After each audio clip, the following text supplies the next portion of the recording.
வணக்கம், welcome to Tiruchendur Sundar. நான் உங்கள் கோட்டை சுந்தர்.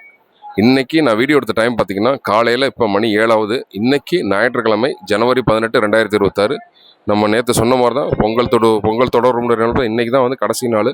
அதனால் பார்த்தா இது போக ஞாயிற்றுக்கிழமை, அதனால் நல்ல கூட்டம். பொது தரிசனம், வெறு தரிசனம், மூத்த குடும்ப தரிசனம் எல்லாத்துலையும் பார்த்தீங்கன்னா நல்ல கூட்டம் தான். ஸோ சுற்றியுள்ள மாவட்டங்களாக தரிசனம் பண்ணோன்னா கண்டிப்பான முறையில் வெயிட் பண்ணி தான் தரிசனம் பண்ணணும். எப்படி பார்த்தாலும் மதியம் ஒரு 3 மணிக்கு மேலே வந்தீங்கன்னா கூட்டம் ரொம்ப ரொம்ப குறைவாக இருக்கும் கோயிலில்.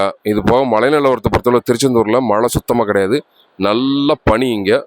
அதுக்கேற்ற மாதிரி பிளான் பண்ணிக்கோங்க. இது போக இன்றைக்கான அப்டேட்ஸ் என்ன சொல்ல கேட்டீங்கன்னா, நாளைக்கு திங்கக்கிழமை, நாளைக்கு ஓரளவுக்கு தான் கூட்டம் இருக்கும் கோயிலில். அதுக்கேற்ற மாதிரி பிளான் பண்ணி தரிசனம் பண்ணுவாங்க. இது போக நாளைக்கு செயல்படுற நேரம் வந்து கேட்டிருந்தாங்க. நிறைய சப்ஸ்கிரைபர் மட்டும் ஃபாலோவர்ஸ் வந்து கேட்டிருந்தாங்க.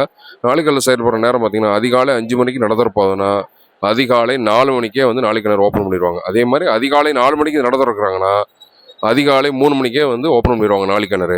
இது போக வளர்பிறை சஷ்டி என்னைக்குன்னு சொல்லி நிறைய பேர் கேட்டிருந்தாங்க. வளர்பிறை சஷ்டி என்னைக்குன்னு கேட்டிங்கன்னா வர்ற ஜனவரி 24/1/2026 அன்றைக்கி தான் வளர்பிறை சஷ்டி. அதாவது சனிக்கிழமை, அடுத்த வாரம் சனிக்கிழமை.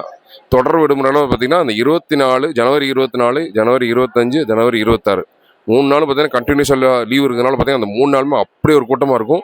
திருச்செந்தூர் முருகன் பிளான் பண்ணியிருந்தீங்கன்னா அதுக்கேற்ற மாதிரி பிளான் பண்ணிக்கோங்க. இன்றைக்கான அப்டேட்ஸ் தான். இதே மாதிரி திருச்செந்தூர் முருகனுக்கு வீட்டுக்கு கூட்டிகிட்டு வர எனக்கு ஒரு லைக் அப் போட்டுருங்க. இன்னைக்கு காலையில் 10 to 11 WhatsApp voice call available இருக்க மாட்டேன்.